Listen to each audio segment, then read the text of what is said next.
Pay me, pay me, pay me my silver now. Pay me or go to jail. Pay me my silver now. We're roadtoruta.com. So much going on today. We have the Commitment of Traders report coming out this afternoon.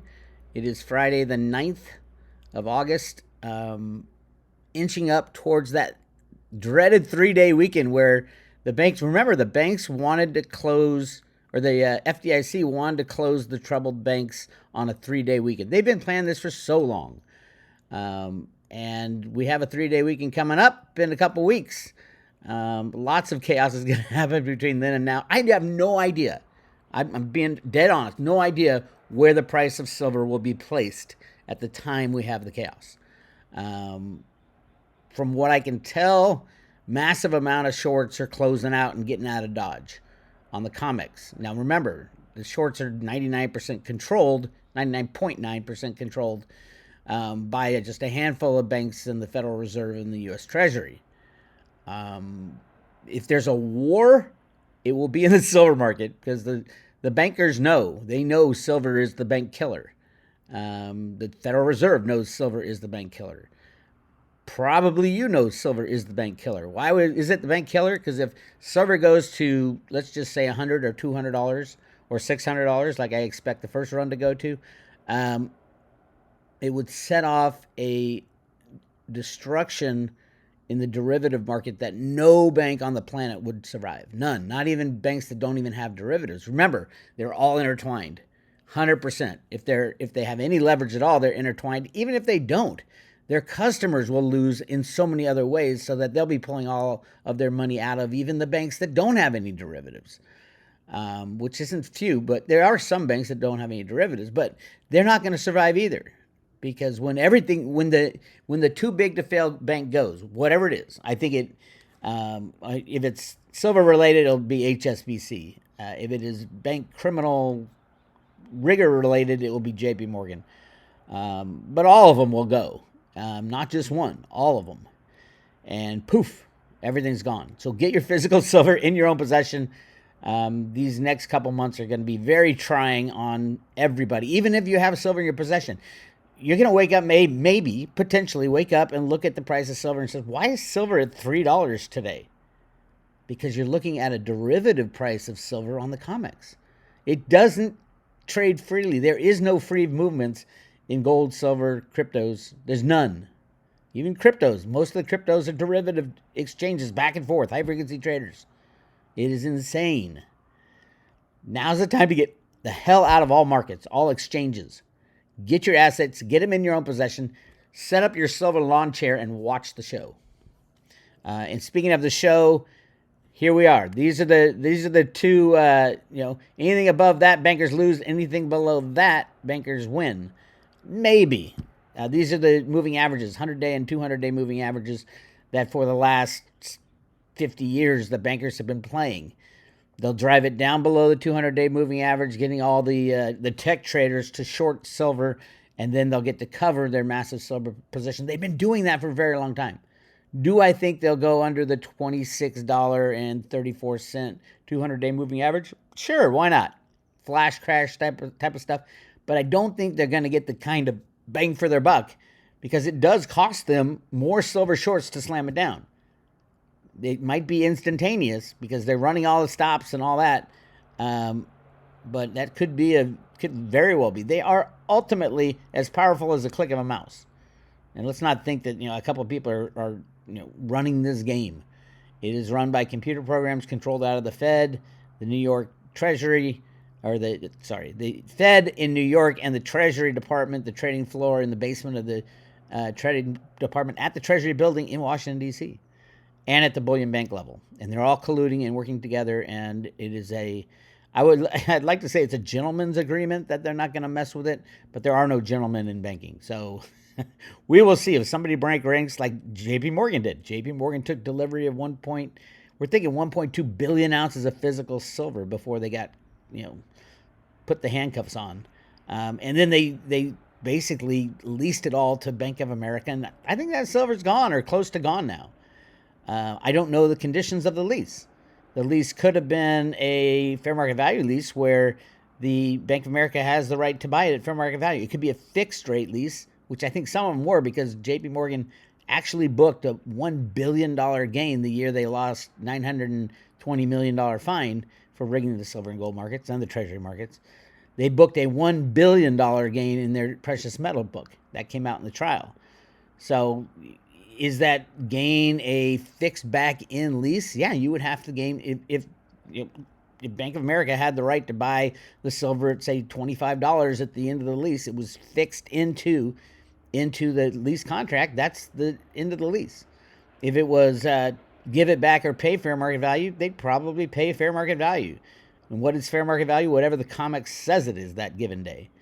So, yeah, it's getting really squirrely out there. Just hang in there. Only thing you can do, get your assets in your own possession and watch and wait. Another pretty decent exchange for physical, EFP right here, close to 5 million ounces. I think that puts us above 50 million ounces so far this month. We're on track to have the biggest month of exchange for physicals, where they take their COMEX contract, which is futures and options, and they send it over to London for delivery at the LBMA or potentially at SLV. SLV stockpiles have grown recently, over 500 million ounces. The EFPs are definitely a part of that because those are basically the two things they can do with an EFP and silver is trade it in for physical in London or trade it in for physical at the SLV, at the ETFs. And we won't know because these are contracts signed, sealed, and delivered between JP Morgan and Bank of America, or JP Morgan and HSBC, or JP Morgan at Citibank. These are all inside information type of contracts that you're not allowed to know about. They're not done on the exchange or the price would be skyrocketing and people would say, oh my God, look at all these deliveries. It is happening. Just keep that in mind. Okay, I do want to comment on this. So Cliff posted a tweet about a discussion that Jean-Claude, Andy Schectman, and Bill Holter had on the Beyond the Vault. Jean-Claude's Beyond the Vault with Andy. Wait, he put me in there for some reason. I don't know why. I'm not in there. It's Bill Holter's in there. So Cliff said, so I watched about 2/3 of that video. Bill Holter's criticizing Bitcoin, saying that if no electricity and no internet, Bitcoin would be worthless, is less than air. That's what Bill said. And I'll show you. All right, I'm going to play this little snippet off Jean-Claude. By the way, go sign up for Jean-Claude's Beyond Mystic channel on Rumble and listen to what Bill says. Now, remember, Bill is a gold bug. And this is the reason I left the GATA folks. They just can't get past it. So many gold bug people just can't fully understand crypto. And it's really crazy that this is still going on. And I'll show you a reason it's even crazier. But listen to what Bill said about Bitcoin. If they have to revalue gold, first off, the gold theoretically is the only thing left that's not leveraged. So basically what they're doing is they're borrowing against the gold to go and buy Bitcoin. And I mean, we could go off into the weeds. I'll just state my opinion on Bitcoin is that it's digital air. It's nothing. People are going to find out that they were bidding, 60, 70, 100, could be $1 million for one Bitcoin. But when all is said and done, it's nothing. All it is a perfect accounting system of dog shit. I mean, it is digital air. It's digital air. I mean, you can't hold it. If the internet goes down, it's worth zero. If you don't have electricity, it's worth zero. So, I'll just leave that there, and we can have you could read the comments or whatever. and I've heard these arguments before, and it's just not true what he said. So Cliff came out and said, from there he goes, he is wrong. As soon as electricity is restored or the internet is restored, Bitcoin is still there. It does not go away. And he's overlooking something. If no electricity or no internet, you can't sell your gold. That is true. Absolutely. And we're dead, by the way. Yes, maybe you have a coin shop local that can buy some of yours, but they won't do it in quantity, and they will be limited by their cash on hand, and no one will know at what price to sell it. Without the internet, what is the price of gold? That's a really good comment. But, the bigger thing for me, and I don't like to criticize other people in my space other than Jeffrey Christian. But this is not Bill's first rodeo. As a matter of fact, let's do a flashback to 2017. I don't even know what Bitcoin was back then. Something much less than it is today. 2017, Cliff High, myself, Bill Holter, and Jim Sinclair sat down so that we could explain what Bitcoin was and why it was so important to these guys. Jim got it right away. He instantly got it. And I have posted on the Road to Ruta website a flashback. This is the first 10 minutes of this discussion. It's called Flashback. Bix Weir and Cliff High explain Bitcoin to gold bugs, Jim Sinclair and Bill Holter. Now, Bill was on that call. His mentor was Jim Sinclair, like many of our mentors was Jim Sinclair. Jim got it instantly after I talked and Cliff talked. Instantly. He understood that Bitcoin there's no third party related to Bitcoin. It's a standalone asset. He understood the digital scarcity factor. He understood practically everything we said, but Bill couldn't. And here we are, 7 years later. He had 7 years to study Bitcoin to fully understand, and he still can't understand it. The old argument, the internet goes down, Bitcoin's useless. Of course, the internet goes down, we're all dead anyway. But when it comes back up, all your Bitcoin are still there. They don't go anywhere. They're still on the ledger. They're stored on hard drives. The ledger's stored on hard drives all around the world. All around the world. And yes, if the internet or power goes down, your gold and silver isn't worth squat diddly. No, you can't. You'll be looking for, cigarette butts and trading your last bullets. So, the comment is just so ridiculous. And we've heard it from day one in 2009 when Bitcoin first came around. I'll tell you, I was not a fan of Bitcoin. I'm like, it's digital air, blah, blah, blah, blah. That's... Bill's had, 15 years to study this shit, and he still can't figure it out. That's why I love GATA. A lot of those guys just can't get their head around what Bitcoin is, why digital scarcity is even possible, and what it means for our future. And of course, I've since then have grown even past Bitcoin. I'd rather have gold than Bitcoin, and I know gold's way, way, way, the amount of gold is 10 times what they're telling you. But I'd still rather have it in the as a store of value. I'm not saying Bitcoin's not going to $1 million. It probably will. But so will gold and silver and everything else in relation to the US dollar. So I like gold because it's nice to hold. I was a big gold bug. And then I found out there's 10 times as much. There's not 200,000 tons ever mined. It's more like 2 million tons have ever been mined. And who owns it all? The bankers own all of it. 99% is held by the bankers, either in national treasuries at the central banks of the world, or even at JP Morgan Chase and Citibank and all that. 99%. And then you got the Rothschilds and the Rockefellers and all those assholes. The average Joe Schmo does not own any. Why do you think they wanted to go on a gold standard and get rid of the silver standard back in the early 1900s? By the way, we found massive amounts of gold in the Grand Canyon. And this actual debate was going to be about that as well, but we never got to it. So I never got to show all my evidence that there's massive amounts. It's still there. All those national parks, the gold is still there. Even the placer gold, billions of ounces of placer gold in the Grand Canyon. If you heard my discussion with Steve San Angelo, the big Grand Canyon gold debate, you'll see just how persuasive I was and all the documentation I have.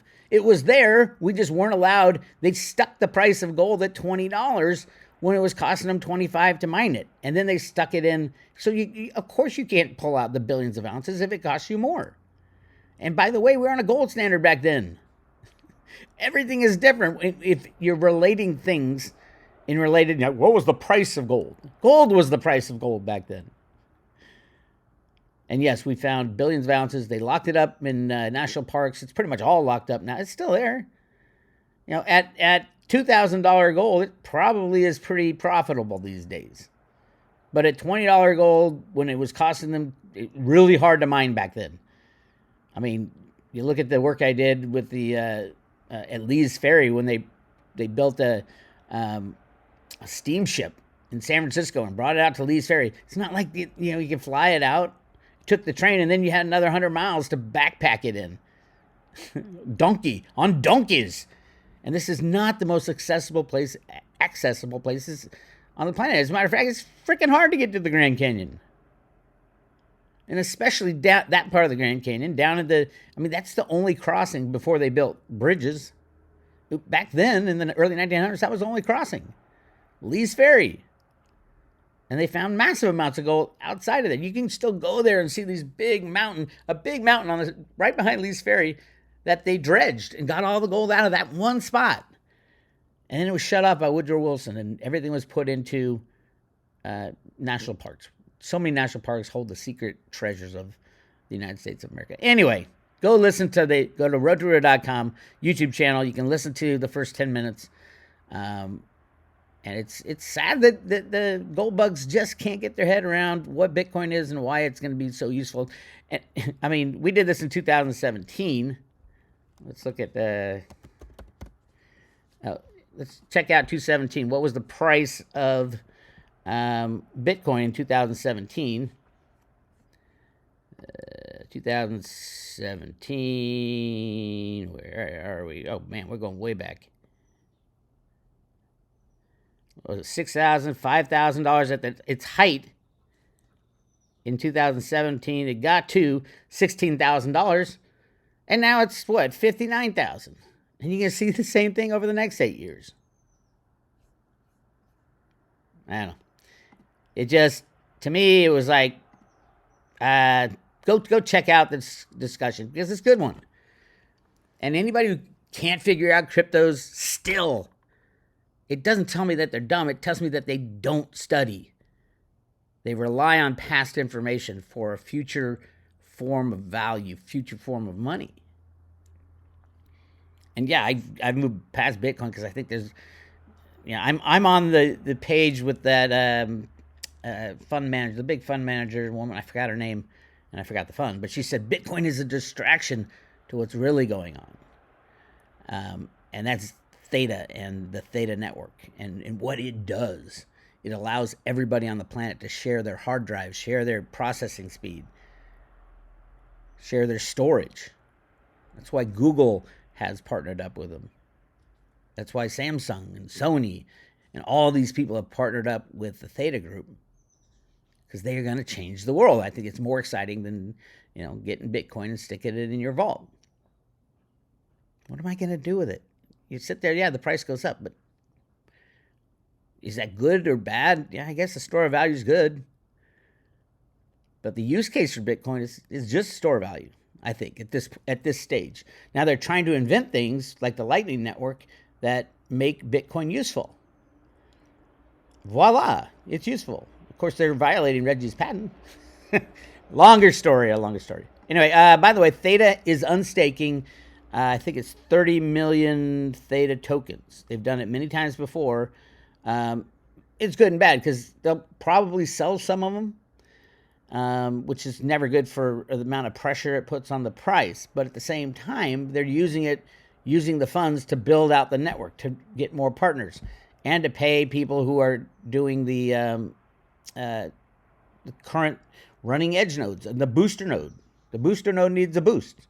I think right now you're making about the same as you get with a regular edge node, depending on what kind of computer you have. And it's a little tricky, but they touted it as making more. So there's a lot of use case that needs to be developed, and they could do that with this Theta that they're unstaking. So the good thing, it gets them down to only 120 million. So they're selling off or unstaking 30 million. Which is about, what is that these days? 45 million ounces, $45 million or something like that. It's a lot of money. It's a big suitcase of money, they can run around and develop, and they do. That's what they do with the money. They don't spend it. It's not like the XRP guys. They don't go out and spend it. They build out the network. Theta is 50 times better than it was when I first found it. 1,000 times better, because they're building out the use case and they understand what is coming and what will be needed in the future. And it's amazing. So they're doing that. I did want to play this. This is probably the funniest. I thought it was fake, but it's actually a real discussion that Kamala Harris had. Listen to what she says. When we invest in clean energy and electric vehicles and reduce population, more of our children can breathe clean air and drink clean water. Do they not even listen to themselves? And reduce population. Oh my God. Why do you think they're hiding her in the bunker like they did with Biden? She can't speak. If she came out one day and just gave it off the cuff, I'm going to answer reporters' questions. Wow. It's going to be very scary. Very scary. So, anyway, that's what I got for you. I have a discussion today with Jenny Moonstone. Very excited about that for you Private Road members. Go to the Private Road and you'll find the Jenny Moonstone section. We've been talking about silver and the key to silver and what's going on, and she's nailed so many things that have happened. We're going to talk about silver. We're going to talk about Reggie Middleton. We're going to talk about Theta. Go check it out at the Private Road at Road to Ruta. If you want to subscribe, click subscribe today. And we're currently giving away Theta as a promotional gift for a 1-year subscription, a paper wallet loaded with 10 Theta, 100 Theta fuel, and 1,000 T-drop. Now, we've been giving away cryptos on paper wallets for a very long time with subscriptions. When Bitcoin was $200, we were giving away, 1/10 of a Bitcoin to people who paid. I think it was $1.99 for the annual subscription. Now it's $2.99. That was a long time ago. But what's 1/10 of a Bitcoin worth today? It's worth $6,000 or so. So yes, I do think this will pay off big time, and that is not a guarantee, and that's not the reason to buy it. The reason to get it is to be involved with cryptos and the future of everything. Yes, me. Anyway, this is Bix Weir. I'll talk to you later.